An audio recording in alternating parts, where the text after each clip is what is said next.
अस्सलाम वालेकुम नाज़रीन, आप देख रहे हैं नुक्ता इतराज़। मैं हूं यशफीन जमाल। नाज़रीन, बात करें इस वक्त मुल्क की सियासी सूरत हाल के हवाले से, जहां पर बहुत सारे मसाइल और हैं जिन पर बात होना या बात किए जाना जरूरी है। वहीं पर हम देख रहे हैं कि ऑडियो लीक्स, मुख्तलिफ अहम शख्सियात की आपस में निजी महफिल में, निजी मीटिंग्स के अंदर की जाने वाली गुफ्तगू और उनका लीक हो जाना, उसका सिलसिला अनफॉर्चुनेटली हम देख रहे हैं कि जारी है। और अभी जो लेटेस्ट लीक है वो साबिक वज़ीर आज़म इमरान खान साहब के हवाले से आज के दिन ही एक ऑडियो सामने आई है, जिसमें वो जो एक मशहूर साइफर है उसी के हवाले से हम सुन रहे हैं कि वो बात कर रहे हैं। दो तीन बहुत अहम शख्सियात उनके साथ सुनी जा सकती हैं, जिसके अंदर शाह महमूद कुरैशी, असद उमर साहब, आजम खान साहब जो हैं वो शामिल हैं। और साइफर के हवाले से बात ये की जा रही है कि हमने किस तरीके से, एक तो खेलने वाली बात पहले आई थी, लेकिन अब उसको किस तरीके से आगे लेकर चलना है। अमेरिका का जो है वो जिक्र नहीं होना चाहिए, अमेरिका का नाम नहीं लेना, ये बड़ी वाज़ेह हिदायत हैं जो हम सुन सकते हैं कि खान साहब दे रहे हैं। और फिर साथ ही साथ ये भी कह रहे हैं इस तरीके से इसको जो एक आम पाकिस्तान तहरीक इंसाफ का सपोर्टर है उसके आगे प्रेजेंट करना है, मिनट्स ऑफ द मीटिंग्स किस तरीके से बनाने हैं, और वो सारा एक मामला है, वो यकीनन आप लोगों ने सुन लिया होगा। तो थोड़ा सा इस पर बात करेंगे कि ये जो ऑडियो लीक्स का सिलसिला है ये जारी तो है, ये रुकेगा कहाँ, किस तरीके से थमेगा, जो अभी तक चीजें सामने आ रही हैं उनसे क्या चीजें सामने आती हैं, ये इंडिकेट होती हैं। साथ ही साथ ये भी बात करेंगे कि मरियम नवाज साहिबा और उनका जो एवन फील्ड रेफरेंस, एहतसाब अदालत ने जो उनको सजा सुनाई थी 7 साल कैद की और एक जुर्माना भी उन पर किया गया था, उसको इस्लामाबाद हाई कोर्ट ने कलअदम करार दे दिया है। अब उसको लेकर भी जाहिर है उसकी बहुत सारी, अगर हम पॉलिटिकली बात करें तो बहुत सारी डिफरेंट जो है वो उसके एस्पेक्ट्स हैं जिन पर हम कोशिश करेंगे कि हम बात करें, क्योंकि जाहिर एक सवाल ये भी पैदा हो रहा है कि नैब जो है उसके ऊपर पहले भी हमने देखा कि आला अदालतों की जानिब से ये सवाल उठाए जाते रहे कि अगर आप वेल प्रिपेयर्ड नहीं होते, अगर आपके पास पूरे सबूत और शवाहिद नहीं होते, तो आप क्यों आ जाते हैं इस तरह के हाई प्रोफाइल केसेस को लेकर। और अभी भी इसी तरह का मामला देखने में आ रहा है कि नैब को सुबकी का सामना करना पड़ा है। और इस्लामाबाद हाई कोर्ट के 2 रुकनी बेंच में जो चीफ जस्टिस मौजूद थे, उन्होंने भी यही सवाल किया है कि जो मुल्जिमान थे उनको तो लाना या उन तक तो बात ही नहीं जानी चाहिए थी, ये मसला साबित करना पहले आपके दायरा कार में था, जो कि आप नहीं कर सके। और बहुत कैटेगोरिकली ये बात कही गई है कि मरियम नवाज क्योंकि पब्लिक ऑफिस होल्डर नहीं है, तो उन पर ये सारा मामला असासों वाला अप्लाई ही नहीं होता। और जैसे कि मैंने कहा कि उनकी सजा और कैप्टन सफदर की सजा भी जो है उसको कलअदम करार दे दिया गया। तो थोड़ा सा इस पर भी बात करेंगे कि इसका क्या इंपैक्ट होगा, क्योंकि now as we speak Maryam Nawaz Sharif पर कोई केस नहीं है। अब वो किसी भी किस्म का पब्लिक ऑफिस होल्ड कर सकती हैं, वो अगर वो चाहें तो वो इंतखाबात में हिस्सा ले सकती हैं। तो इसका मुल्क की सियासी सूरत हाल के ऊपर क्या इंपैक्ट हो सकता है, इस पर भी बात करेंगे। और थोड़ा सा कोशिश करेंगे कि आज की नशिस्त में पाकिस्तान की माशी सूरत हाल पर भी गुफ्तगू की जाए, क्योंकि इसहाक डार साहब की वापसी को भी लेकर हमने देखा कि पाकिस्तान तहरीक इंसाफ की जानिब से बहुत तनकीद करने की कोशिश की गई, लेकिन हम ये देख रहे हैं कि जब से वो वापस आए हैं डॉलर की तनज़ुली का सिलसिला हम देख रहे हैं कि वो जारी है। IMF के साथ भी हमने देखा है कि वो मुज़ाकरात और बातचीत कर रहे हैं बहुत सारे अहम उमूर के ऊपर। तो क्या हम ये कह सकते हैं कि पाकिस्तान की मईशत जो है वो अब किसी सही समत में जाने के लिए तैयार हो गई है? इन सब इशूज़ पर बात करने के लिए हमारे साथ मौजूद है इस्लामाबाद स्टूडियो से special assistant to the prime minister Sheikh Fayazuddin साहब, पाकिस्तान मुस्लिम लीग नवाज से। बहुत शुक्रिया सर आपका आपके वक्त के लिए। पाकिस्तान तहरीक इंसाफ से मोहम्मद इब्राहिम खान साहब हमारे साथ मौजूद हैं, बहुत शुक्रिया सर आपका भी आपके वक्त के लिए। और पाकिस्तान पीपल्स पार्टी से सैयद हसन मुर्तज़ा साहब ने हमें ज्वाइन किया। Thank you so much for your time also sir. आप सभी के बहुत शुक्रगुजार है कि प्रोग्राम में आप लोगों ने वक्त दिया। मैं इब्राहिम खान साहब आपसे अगर गुफ्तगू का आगाज कर लूं, क्योंकि आज की जो हमारी पहली स्टोरी है वो ऑडियो लीक्स पर है, और अब जो अभी लेटेस्ट ऑडियो निकली है वो खान साहब की ऑडियो है। क्या कहेंगे सर इस पे? खान साहब तो बड़े वाज़ेह तौर पर हिदायत देते हुए नजर आ रहे हैं कि ये जो भी सारा मामला है इसको किस तरीके से डील करना है। जी बिल्कुल, इसमें और खान साहब ने किसी चीज को डिनाई भी नहीं किया। उसका मकसद ये है, एक चीज बिल्कुल क्लियर हो गई कि साइफर इशू इज देयर, जो कि जो हमारे दुनिया के साथ मरासिम की जो रिवायात है उसमें कोई मुल्क किसी को इस तरह से डिक्टेट नहीं कर सकता जिस तरह से कि उस साइफर में किया गया। इसलिए खान साहब ने अभी भी उसी चीज को रिपीट किया गया है कि साइफर पे आप जो है एक कमीशन बना दें जो इसकी तह तक पहुंच के और हकायक जो है वो कौम के सामने लाए जाएं। क्योंकि हम 1947 में आज़ाद हुए थे, अगर हमारी आज़ादी यही है कि हमें बाहर से बैरूनी, वो भी उनका थर्ड उसका स्टेचर का आदमी जो है वो बैठ के डिक्टेट करे, ना कि उनका प्रेसिडेंट या उनका सेक्रेटरी जनरल, बल्कि उसके नीचे का एक आदमी बैठ के आपको ये डिक्टेट करे कि आप ये क्या कर सकते हैं या क्या नहीं कर सकते या क्या करना चाहिए आपकी गवर्नमेंट के हवाले से। तो वो खान साहब ने उसको डिनाई तो नहीं किया है, लेकिन बात अब ये नहीं है कि खान साहब ने क्या कहा या किसी ने क्या कहा या शहबाज शरीफ साहब ने क्या कहा। बात असल में ये है कि ये वीडियोस कैसे हुई हैं, क्योंकि बड़ा प्रॉपर इसका प्रोटोकॉल है पाकिस्तान की हमारी जो आईबी है उसकी ये ड्यूटी है कि जो ही प्राइम मिनिस्टर ऑफिस में आए तो वो डीबगिंग की जाती है, फिर जब वो उठ के जाएं किसी मीटिंग के लिए तो दोबारा फिर उसको डीबग किया जाता है। अब ये सारी चीजें होने के बावजूद कैसे मकसद है कि अपना वो ये सारी वीडियोस भी सामने आई जा रही हैं, तो एक सिक्योरिटी लैब्स है और उसमें जो जो लोग रिस्पॉन्सिबल इसमें, चाहे मैं नहीं कहता कि वो लोग मुलव्वस होंगे, उनकी निगलेक्ट डेफिनेटली इसमें रिफ्लेक्ट हो रही है। जिन जिन की निगलेक्ट उसमें या इनकॉम्पिटेंस इसमें अच्छा इब्राहिम खान साहब, रिफ्लेक्ट हो जब रही आप है, बात कर रहे हैं ना कि साइफर से ज्यादा जरूरी ये है कि ये लीक्स कैसे हुई, मैं सर इसी कॉन्टेक्स्ट में एक सवाल पूछ लूं, आपसे कि मुतालबा भी पाकिस्तान तहरीक इंसाफ का यही नहीं होना चाहिए? आप समझते हैं कि आप छोड़ें कि उसमें किसी ने क्या क्या क्या कहा, कंटेंट क्या है, लीक्स के मामले को इन्वेस्टिगेट करें। आज काबीना की एक स्पेशल कमेटी बना दी गई है इसको इन्वेस्टिगेट करने के लिए। किसने क्या कहा वो मसला बात का है, मैं उस पर भी आपसे भी मजीद डिस्कशन करूंगी साइफर के हवाले से भी, लेकिन ज्यादा फोकस इस बात पर नहीं होना चाहिए, बजाय इसके कि आप उसी नैरेटिव को दोबारा हम देख रहे हैं कि बिल्ड करते हुए नजर आ रहे हैं कि साइफर हो, उसकी इन्वेस्टिगेशन हो, कमीशन बनाया जाए, जबकि हम बार बार जो इस वक्त हुक्मरान जमाते हैं वो ये कह रही है कि अमेरिका के साथ और हमारी फॉरेन पॉलिसी को आपका ये नैरेटिव जो है वो बहुत डैमेज कर रहा है।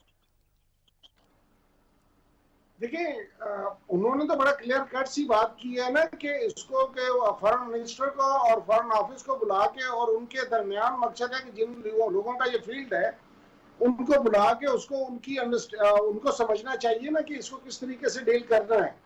तो ये एक आपका इंटरनल जो है, आप एज अ नेशनल अपने मुल्क के सरबराह की हैसियत से अपने उससे जो है बातचीत कर रहे हैं। आजम खान के साथ मेरे ख्याल में गालबन ये सारी बातचीत हो रही थी, तो उसमें खान साहब ने तो किसी एक चीज को भी डिनाई नहीं किया है और वो कह रहे हैं कि कुरैशी साहब भी हैं, असद साहब भी।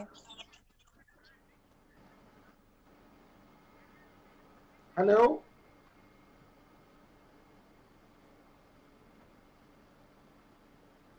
जी जी जी, मैं आपको सुन सकती हूँ सर।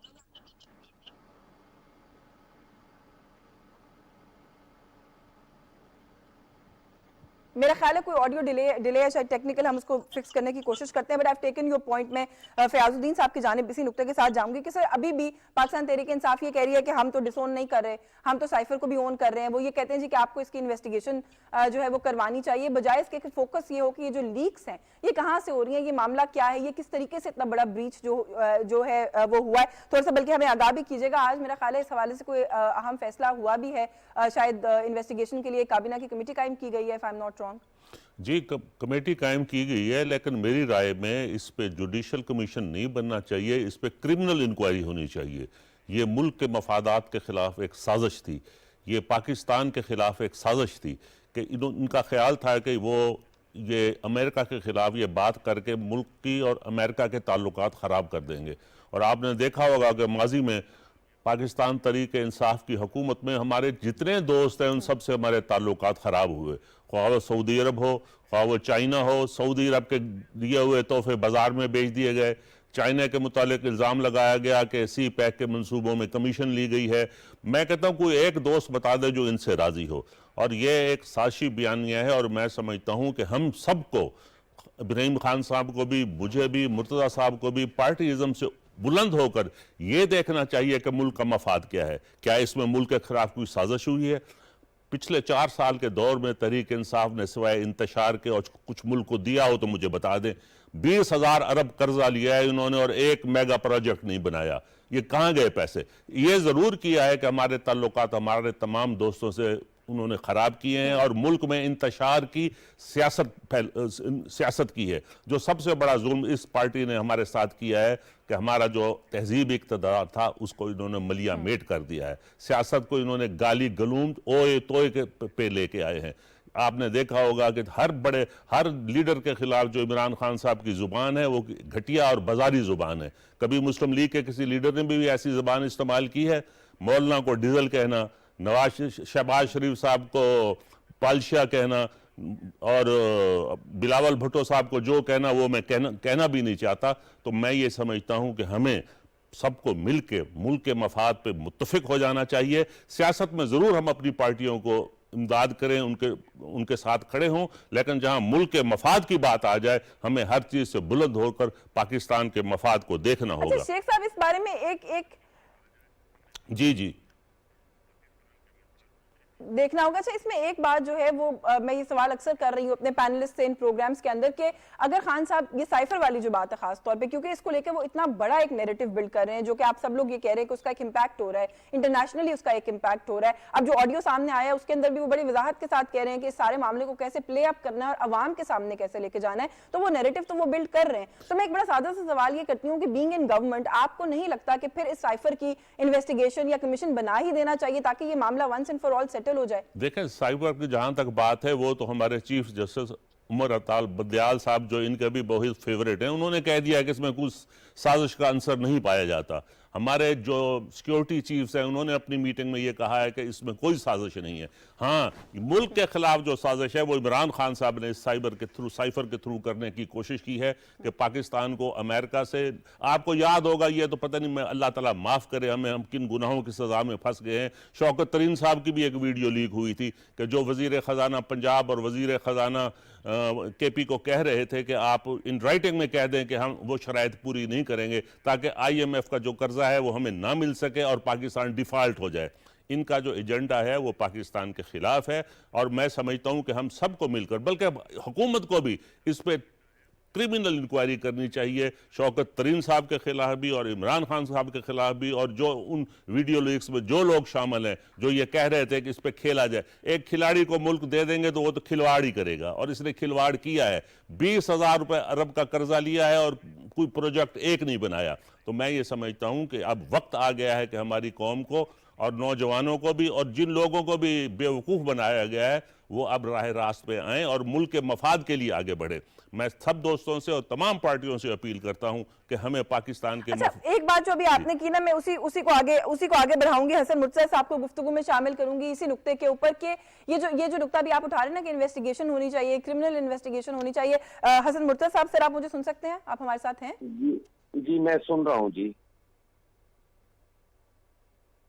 मैं सुन रहा हूँ, मेरी आवाज आ रही है जी आपको? बहुत शुक्रिया सर आपका, आपके वक्त। सर ये जो अभी बात शेख साहब कर रहे थे, क्योंकि आप लोग, जी बिल्कुल आपकी आवाज आ रही है, क्योंकि आप लोग सबसे इस वक्त इत्तेहादी जमातें हैं, हुकूमत में एक साथ हैं। ये जो इस वक्त सारा मामला है साइफर के हवाले से ऑडियो लीक्स जो अभी सामने आ रही हैं, इब्राहिम खान साहब प्रोग्राम में मौजूद हैं, वो कह रहे हैं कि इसमें क्या बड़ा मसला है, हम तो डिसोन नहीं कर रहे, ना उस ऑडियो को डिसोन कर रहे हैं, ना साइफर वाली कॉन्वर्सेशन को डिसोन कर रहे हैं। लेकिन एक बहुत बड़ा तबका ऐसा है इस वक्त जो कि ये कह रहा है कि खान साहब ने जो कुछ कहा है वो मुल्क के मफादात के खिलाफ है। तो अगर आप लोग समझते हैं ऐसा, तो अगर फिर बात वहीं पर आ जाती है, आप लोग इस वक्त इक़्तिदार में हैं, इसकी कोई इन्वेस्टिगेशन करें, आप लोग समझते हैं कि कोई एक्शन होना चाहिए तो कोई एक्शन अनाउंस करें, बजाय इसके कि वो भी आप पर तनकीद करते हैं, आप भी उन पर तनकीद करते हैं जवाब में। बस बहुत शुक्रिया जी, आपने मुझे मौका दिया।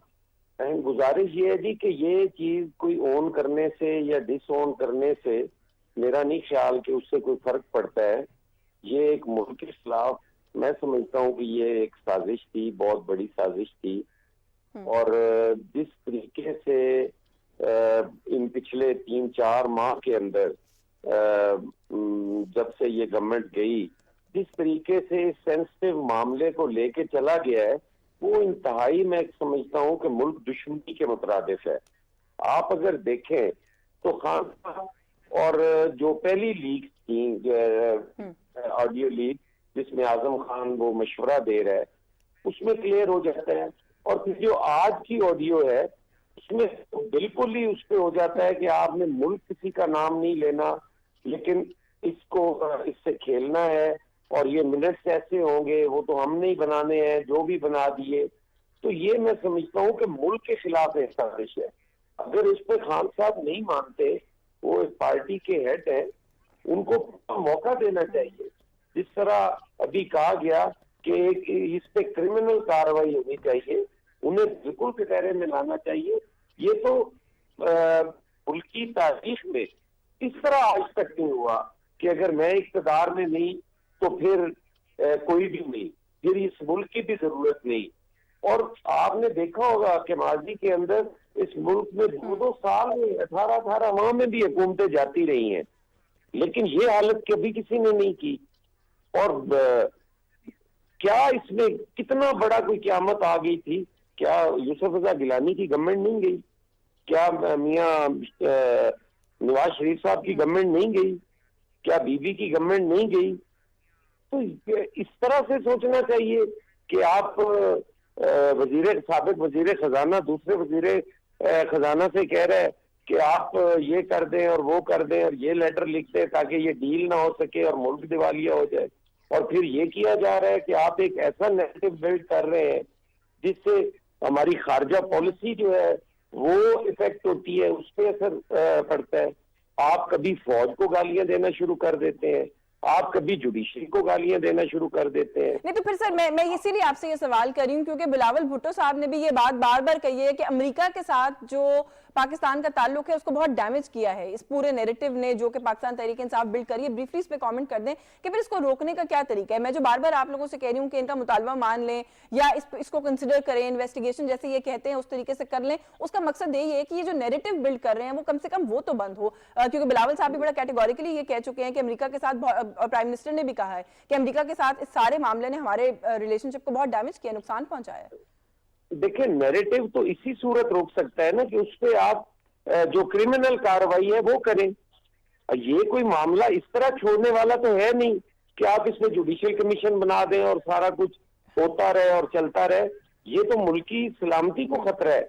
इस तरीके से तो ये नहीं किया जा सकता कि इसको आप बिल्कुल आसानी से ले लें। ये मुल्क सबका है और इसमें भी कोई शक नहीं है कि खान साहब के साथ भी ज्यादती नहीं होनी चाहिए। उनके जो इंसानी हकूक हैं, उनके जो जमहूरी हकूक हैं, वो सारे पूरे होने चाहिए। उन्हें पूरा मौका मिलना चाहिए उनकी सफाई का। अगर उसमें वो गिल्टी ना हो तो उनको भी नहीं होना चाहिए। लेकिन इस मामले की छानबीन जो है वो आला सतह पे होनी चाहिए और तमाम पार्टियों को, चाहे मेरे पीटीआई के भाई हैं, चाहे नून लीग के हैं, चाहे पीपल्स पार्टी है, जमात इस्लामी, जो भी है, ये मुल्क है तो हम सारे हैं ना। इसमें हमें कतन इस पे न क़यादत को डिफेंड करने की जरूरत है, न किसी को डिफेंड करने की जरूरत है। चले, मुझे इजाजत दें, मैं जरा इब्राहिम खान साहब को जी गुफ्तगू में शामिल कर लूं। बिल्कुल ठीक है, मैं आपकी जानिब दोबारा आती हूँ इन्हीं नुकात के साथ। लेकिन अगेन जो हमारा फोकस है, शायद हम उसको थोड़ा कहीं ना कहीं इस डिस्कशन के अंदर मिस भी कर रहे हैं कि जो लीक्स का मामला है उनकी इन्वेस्टिगेशन भी जो है वो नहीं होनी चाहिए। क्या कि इतने अहम जो शख्सियात हैं मुल्क की, उनकी ऑडियोज लीक हो रही है। मैं इस पर सवाल करती हूँ। लेकिन इब्राहिम खान साहब, क्योंकि एक ऑडियो लीक हमारे सामने आई है, ना आंखें बंद की जा सकती हैं, ना कान बंद किए जा सकते हैं, मैं आपको अनइंटरप्टेड टाइम दूंगी सर। लेकिन आप अगर वजाहत कर सकते हैं, जो गुफ्तगू आज आपने आई एम श्योर सुनी होगी उस ऑडियो लीक के अंदर, जिसके अंदर ये कहा जा रहा है कि आजम खान ने मशवरा दिया है कि minutes of the meeting draft करने की जरूरत है, वो संभाल लेगा, वो मिनट्स बना लेगा, अमेरिका का नाम कोई ना ले, ये मैंने बता दिया है, लेकिन हमने इस मसले के साथ खेलना है। मुझे थोड़ा सा समझा दीजिए कि अगर यही ऑडियो किसी और पार्टी के प्राइम मिनिस्टर की निकली होती अपने अहम उनके साथ, अरकान के साथ, तो पाकिस्तान तहरीक इंसाफ क्या करती सर? देखिए, आप सारी चीजों पे ज्यादा जोर दे रहे हैं, बुनियादी चीज पे नहीं दे रहे हैं। तो आपका ब्रीच ऑफ सिक्योरिटी हुई है आपके मुल्क की, कि आपका प्राइम मिनिस्टर भी जो है वो इसमें महफूज नहीं है, उसकी गुफ्तगू महफूज नहीं है। ये मुल्क किस हद तक किस सिमत में जा रहा है। जब आप चाहते हैं किसी को मर्जी से एब्सकॉन्डर करते हैं, उसको इश्तिहार करते हैं, फिर 4 साल बाद उसी को वापस ला के खजाने का पूंजी उसके हवाले। ये मुल्क को जिस तरीके से चलाया जा रहा है और जिस तरह NRO2 के पैटर्न जो बनाया गया है, ये तो मकसद है कि यहाँ पर रूल ऑफ लॉ नाम की मुझे तो कोई चीज नजर नहीं आ रही। लेकिन मैं फिर उस सब कुछ के बावजूद कह रहा हूँ कि पाकिस्तान की सिक्योरिटी के लिए ये बहुत जरूरी है। सबसे पहले इस चीज पर इन्वेस्टिगेट किया जाए कि ये सिक्योरिटी लैब्स आए कहाँ से। अगर किसी की गवर्नमेंट है वो सामने आनी चाहिए, अगर नेग्लिजेंस है फिर भी उनको सजा मिलनी चाहिए। अब आगे बात आ जाती है कि क्या चीज कानून के खिलाफ है या नहीं है, तो उसको आज मैं भी ये कहा कि मैं अगला राउंड इसको इसी इशू पर लगाऊंगी, लेकिन जो ऑडियो सामने आई है उसको तो एक्सप्लेन कर देना। जी मैं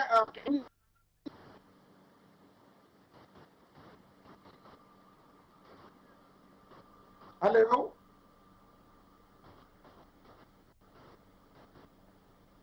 सर, आई थिंक आप जी अब मुझे आपकी आवाज आ रही है। I am sorry, I think बीच में कनेक्शन ड्रॉप हो गया था। जी सर।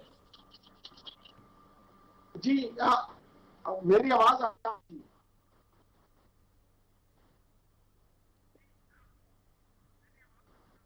जी जी बिल्कुल सर, मैं आपको सुन सकती हूँ, आपकी आवाज आ रही है।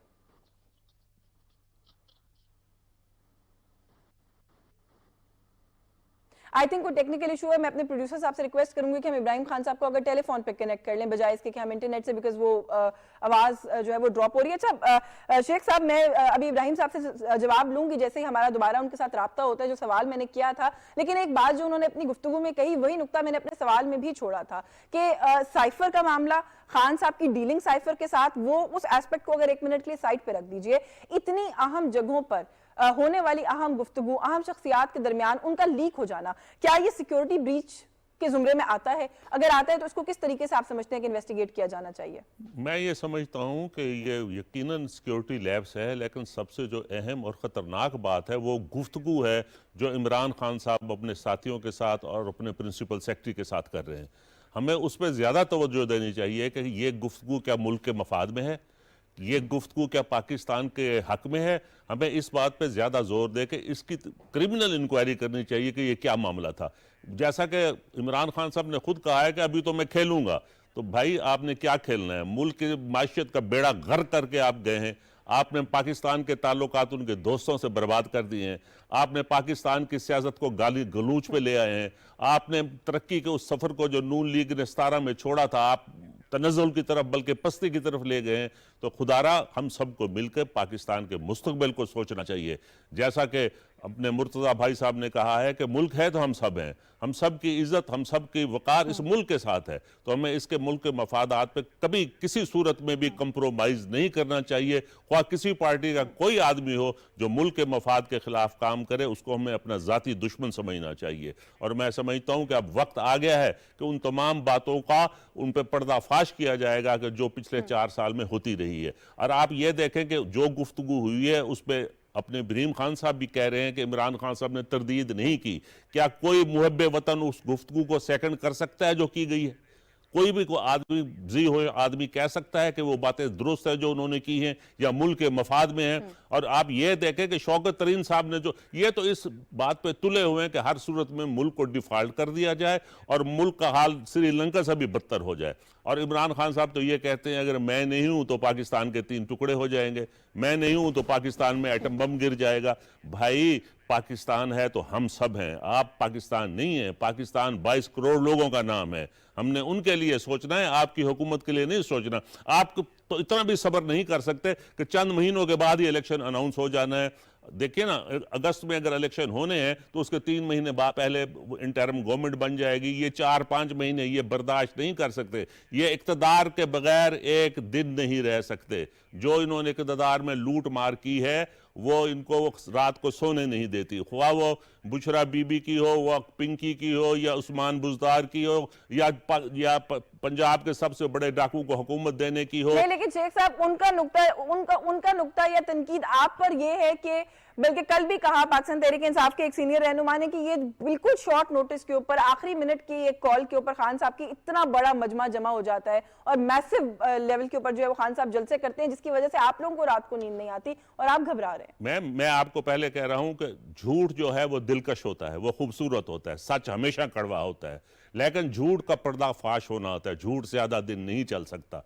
इन्होंने झूठ के बुनियाद पे एक नैरेटिव बनाया है जो आपके सामने ही आज चौक में पाश हो गया है। इन्होंने कहा है कि गैर मुल्की ये साजिश थी, वो पाश हो चुकी है। ये साजिश इनकी अपनी थी, ये इनके हवारियों की और इनके प्रिंसिपल सेक्रेटरी की साजिश थी जो बैठ के इन्होंने बनाई और ऑडियो लीक्स में वो सारी कौम के सामने आ गई। और मुझे यकीन है कि और भी चंद ऑडियो लीक्स ऐसी आ जाएंगी जिसमें यह साबित हो जाएगा कि इमरान खान साहब को मुल्क का मफाद अजीज नहीं है, उनको अपनी ज़ात का मफाद अजीज है।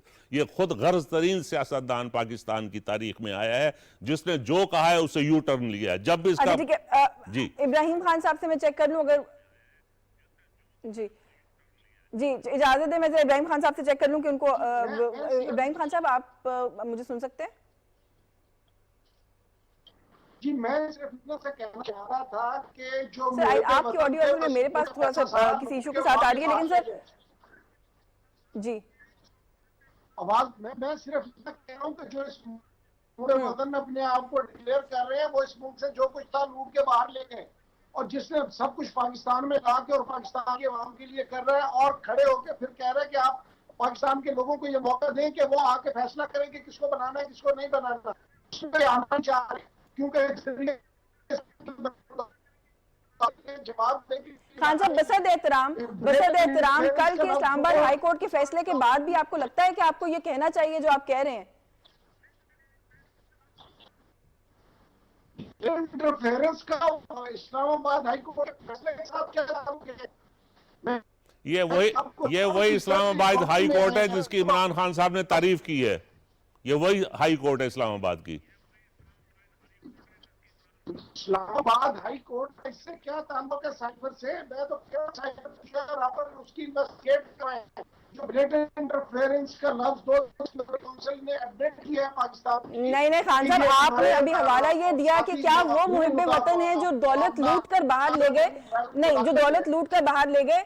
इजाजत दे सर, मैं तो उस कॉन्टेक्स्ट में सवाल कर रही हूँ कि अभी भी आप लोग इल्जाम तराशियों का सिलसिला जो है वो आप लोगों ने जारी रखा हुआ है। इस्लामाबाद हाई कोर्ट ने कल मरियम नवाज को बाइज्जत बरी किया, कल अदम करार दिया एहतसाब अदालत के फैसले को कि उनकी कोई इन्वॉल्वमेंट नहीं है। आप लोग फिर भी अपने उसी नैरेटिव के ऊपर है कि चोरी की, पैसा लूटा, मतलब ना नैब से साबित हो सका। आप लोग 3.5 साल इक़्तिदार में रहे, आप लोगों से कुछ साबित नहीं हो सका। इस नैरेटिव को तो कम से कम छोड़ दीजिए अब।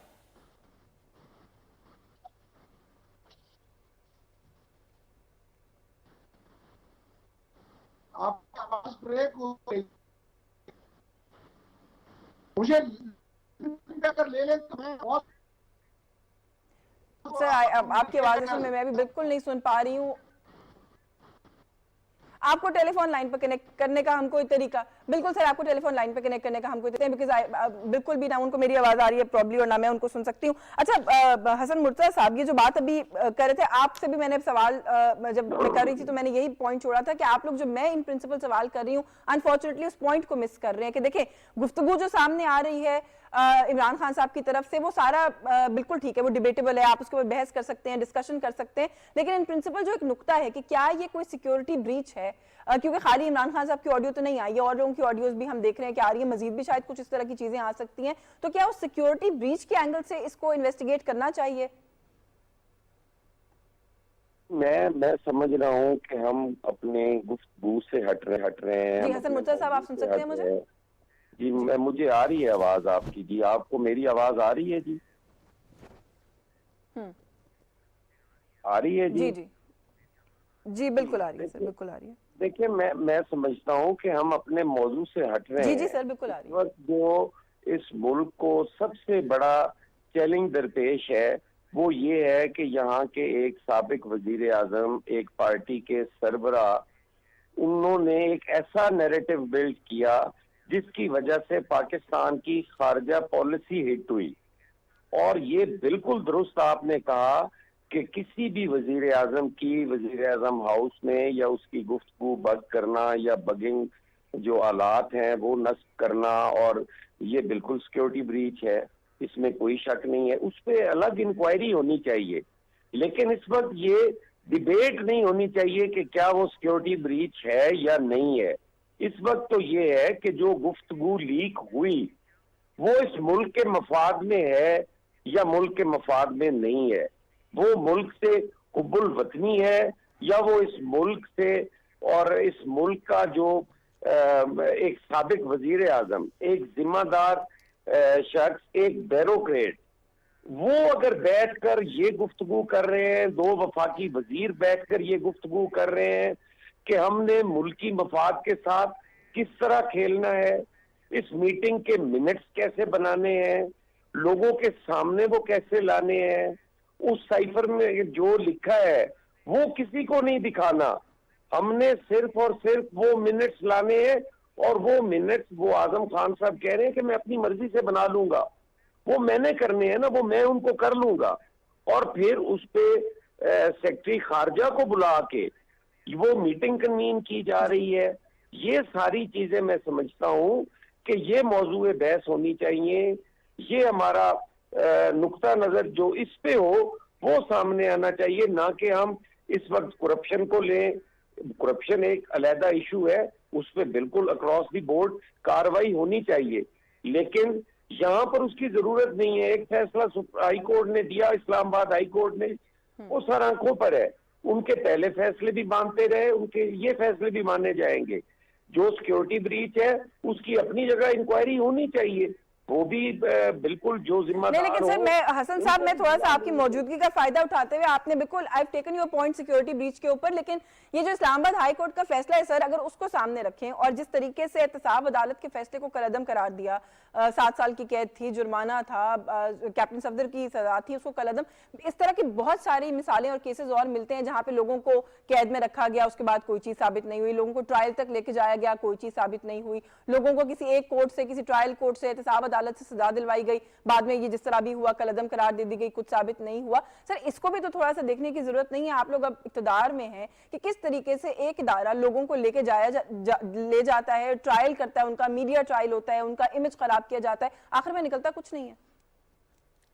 देखिए, हमने तो ये पहले दिन ये नैब लॉज को कहा था कि ये काला कानून है, और ये हर डिक्टेटर जो है वो आता है और वो अपनी करप्शन जो उसने की होती है या जो उसने करनी होती है या जिससे उसने आइन तोड़ा होता है, उससे बचने के लिए, लोगों की तवज्जो डाइवर्ट करने के लिए पॉलिटिकल इंजीनियरिंग करता है, लोगों के बाजू मरोड़ता है, लोगों की सियासी वफादारियां बदलता है, लोगों को लोटा बनाने की में मदद फराहम करता है।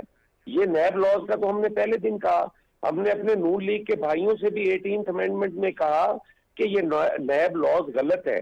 उस वक्त इन्होंने हमारे साथ इख्तलाफ किया और ये समझते थे कि हम लाडले हैं, हमें तो इसमें कहना कुछ नहीं है, इसमें पीपल्स पार्टी ने चार्ज होना है, पीपल्स पार्टी को सजाएं होनी है, उन्होंने ना माना। लेकिन हम एक बड़े मकसद के लिए हमने ये पीछे कर दिया और 18th अमेंडमेंट हमने पास करवाई, और अगर उस वक्त वो पास ना हुई होती तो आज जिस तरीके से इमरान खान साहब के हाथ में ये मुल्क था, आज इस मुल्क की सारी इकाइयां मुतासिर हो रही होती और इस मुल्क के साथ खुदा न खास्ता कोई अलमिया हो जाता। आज इस मुल्क को अगर बचाया है तो वो 18th अमेंडमेंट ने बचाया है। तो मैं ये समझता हूँ कि ये नैब लॉज जो है ये आज भी पीटीआई को होश के नौखन लेने चाहिए, ये कल इनके खिलाफ भी इस्तेमाल होनी है। ये उस वक्त ये चीख कर कह रहे होंगे कि हमारा ताल्लुक कोई नहीं, लेकिन इनको उस वक्त वो तो अभी भी जो अमेंडमेंट्स की गई है उसके ऊपर भी वो आपको पता है कि तनकीद कर रहे हैं। मैं शेख साहब को गुफ्तगू में शामिल कर लूं कि शेख साहब ये कल का जो डिसीजन है being in Pakistan Muslim league Nawaz, एक तो इसको किस तरीके से देखते हैं, क्योंकि जाहिर है कल का दिन जो है आप लोगों के लिए बहुत अहम था, आप लोगों की टॉप लीडरशिप के ऊपर एक इल्जाम था जिसको एक ऑनरेबल फोरम से जो है उनको इक्विट किया गया, इस चीज को कलअदम करार दिया गया।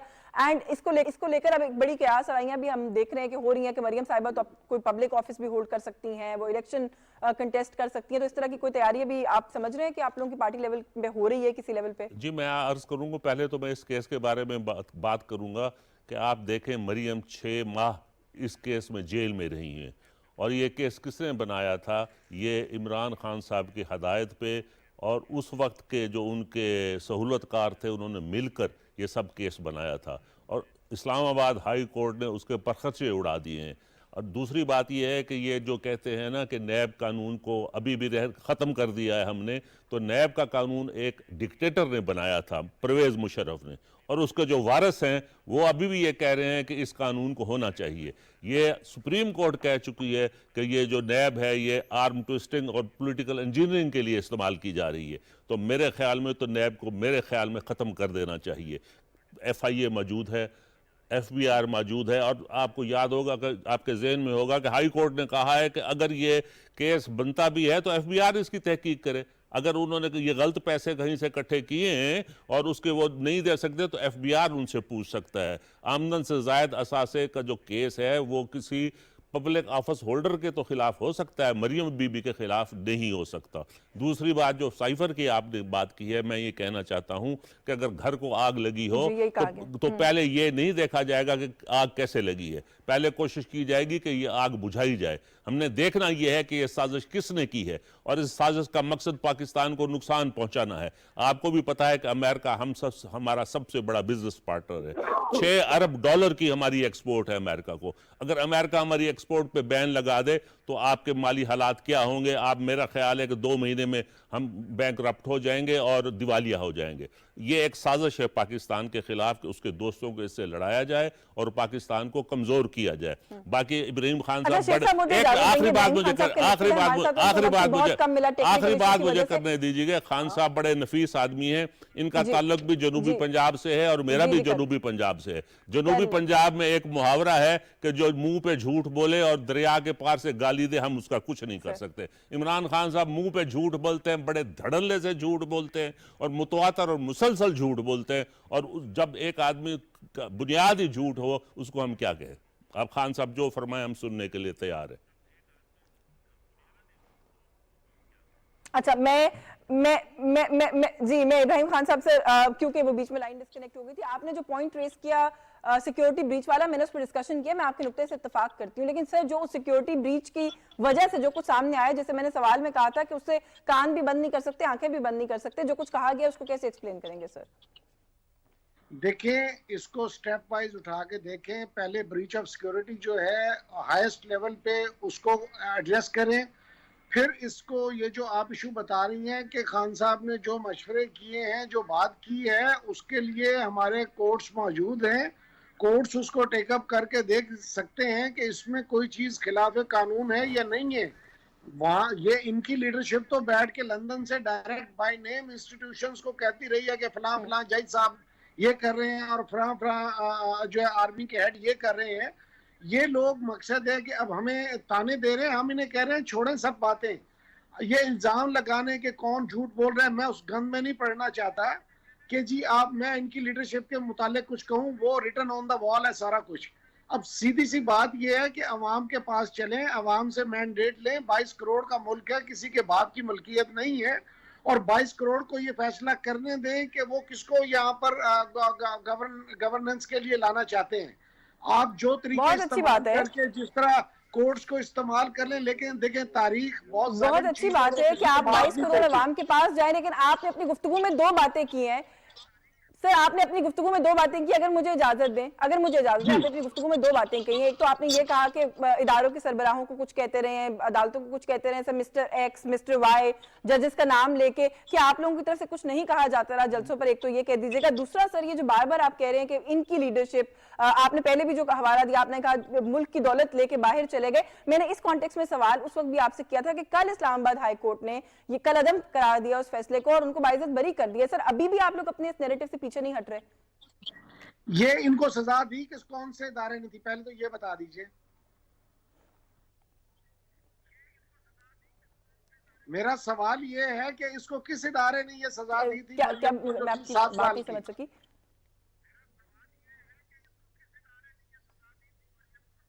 ये नैब ने इनको 7 किस इदारे ने दी थी? एहतसाब अदालत की तरफ से फैसला आया था कल, इस्लामाबाद हाई कोर्ट ने कलअदम करार दे दिया। अब इसके अंदर भी कोई कॉन्स्पिरेसी थ्योरी?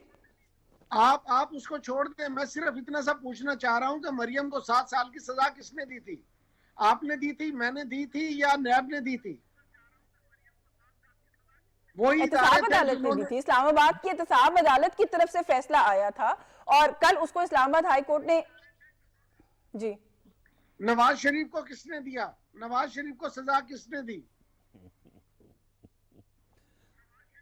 बेटे से तनख्वाह न देने पे सजा दी। देखिए इब्राहिम खान साहब, आप फिर देखिए मैं आपके सारे सवालों का जवाब दे सकती हूँ, मेरे पास प्रोग्राम का वक्त भी। चाह रहा हूँ कि सजाएं जो भी मिल रही हैं, जहां से मिल रही हैं, कोर्ट से मिल रही हैं, कोर्ट्स को अख्तियारात हैं, कोर्ट्स ही उसको इस्तेमाल करें, और कोर्ट्स के पास ये जुरिस्डिक्शन है कि किसको सजा देनी है, किसको नहीं देनी।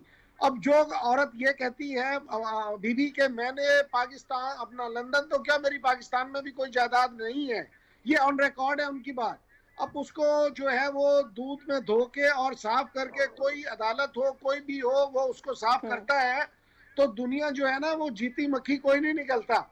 ये निकलवाना चाह रहे हैं, इनको तारीख भी माफ नहीं करेगी, पाकिस्तान के 22 करोड़ लोग भी माफ नहीं करेंगे। आप इनका नतीजा देख लें। अभी रिसेंटली इन्होंने जो पंजाब की इलेक्शंस करवाई हैं, सेंटर में भी इनकी गवर्नमेंट थी, पंजाब में भी इनकी गवर्नमेंट थी, और 75% सीटें हम निकाल के ले गए हैं। उसके बावजूद के 2 सीटें इन्होंने जो है वो 40-40, 50-50 वोट से ऊपर नीचे करने की कोशिश की। अगर इनकी इतनी आवाम में पसीर आई है तो ये इलेक्शन में जाए। सर आप लोग लॉजिक पर जवाब नहीं देते ना। मैं सवाल आपसे कुछ कर रही हूँ, आपसे जवाब उसका किसी और एंगल से उसका जवाब दे रहे हैं। आप ये कह रहे हैं कि जीती मक्खी कोई नहीं निगलता। अगर कोई चीज ऐसी हो जो कि आपके नैरेटिव को सूट ना करती हो तो वो जीती मक्खी हो जाती है। लेकिन अगर कोई ऐसा मसला हो जाए, जब ये फैसला आया था तब आप लोगों ने बड़ी वाहवाह की थी, कल ये फैसला कलरदम करार दिया गया तो अब आप कह रहे हैं जीती मक्खी जो है वो निकली जा रही है। मेरा ख्याल है ये भी तो इदारों को टारगेट करने में ही शामिल होता है ना। आपको इस्लामाबाद हाई कोर्ट पर एतमाद नहीं है सर?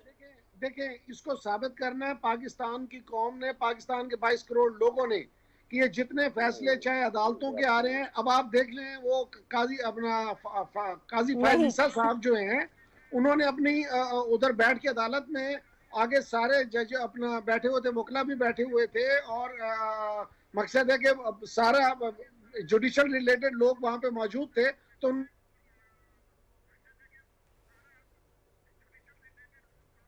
उन्होंने पहुंचा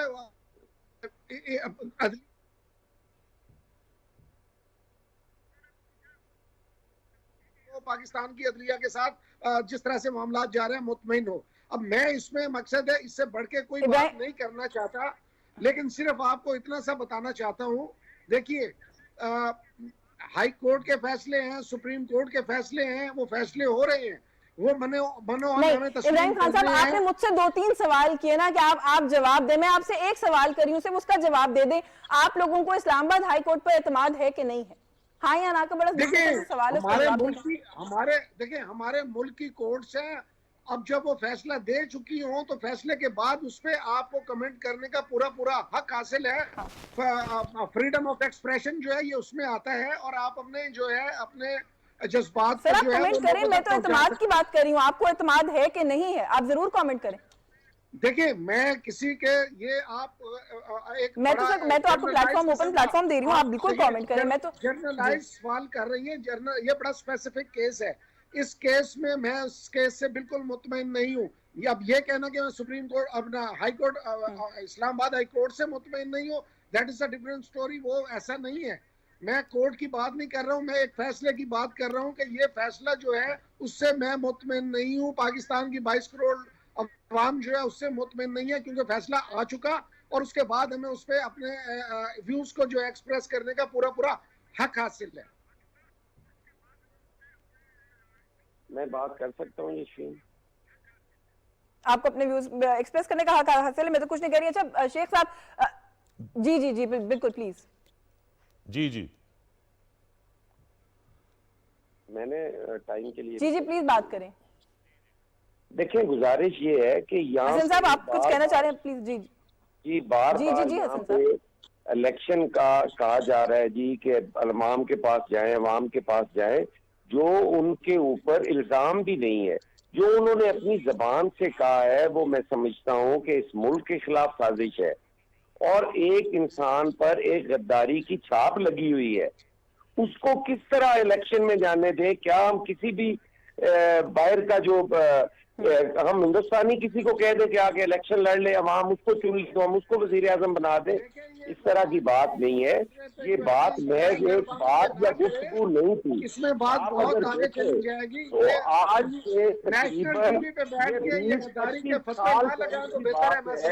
जब अकीम सईद ने, जब डॉक्टर इसरार ने अपनी किताब में लिखा कि ये साजिश होने जा रही है इस मुल्क के खिलाफ, और एक ऐसा फितना लाया जा रहा है जो इस मुल्क की सलामती के लिए खतरा होगा, और फिर ईदी साहब के पास हमीद गुल और इमरान। चले हसन साहब, मेरा ख्याल है कि मैं जो है ना, मेरा ख्याल है मैं भी जो है ना यही कहूंगी कि देखिए, गद्दारी का फतवा मैं हमेशा इस बात को एडवोकेट करती हूँ कि कोई भी किसी पे भी ना लगाए। मेरे पास वक्त खत्म हो गया, वक्त होता मजीद तो मैं जरूर इस पर आप लोगों से मजीद बात करती, क्योंकि इससे सिर्फ कुछ नहीं होता, माशरे में अदम एतमाद जो है वो फरोग पाता है। सर्टिफिकेट बांटे हैं।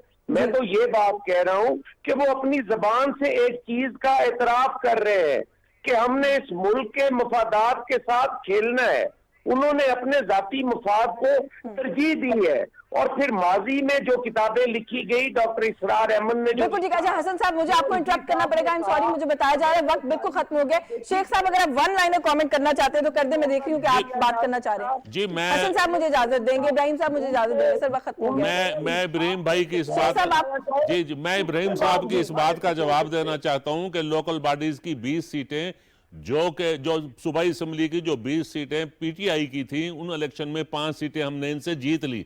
जहां तक जनरल इलेक्शन की बात है, आइन की पाबंदी हर आदमी का फर्ज है। आइन के मुताबिक जो इलेक्शन है वो अगस्त में होंगे। उससे पहले अगर आप कोई मुतालबा करते हैं तो ये गैर आइनी मुतालबा है। आइन के मुताबिक वक्त पे फैसले इलेक्शन होने और वो अगस्त में होने। बाकी जो 13 इलेक्शन, बिल्कुल ठीक है, बहुत शुक्रिया सर आपका शेख फयाजुद्दीन साहब, सो मच सर, आपने प्रोग्राम में वक्त दिया। मोहम्मद इब्राहिम खान साहब सर इजाजत देंगे, वक्त बिल्कुल खत्म हो गया, वक्त बिल्कुल खत्म हो गया। मोहम्मद इब्राहिम खान साहब सर बहुत शुक्रगुजार हैं आपके, आपने प्रोग्राम में वक्त दिया। आपको इंशाल्लाह किसी और नशिस्त में ज़हमत देंगे। आज टेक्निकल इशू की वजह से हम बहुत ज्यादा आपसे बात नहीं कर सके। सैयद हसन मुर्तज़ा साहब हमारे साथ मौजूद थे पाकिस्तान पीपल्स पार्टी से, उनके भी शुक्रगुजार हैं। प्रोग्राम नुक्ता इतराज से आज के लिए बस यही कुछ। अश्विन जमाल को इजाजत दीजिए, अल्लाह हाफिज़।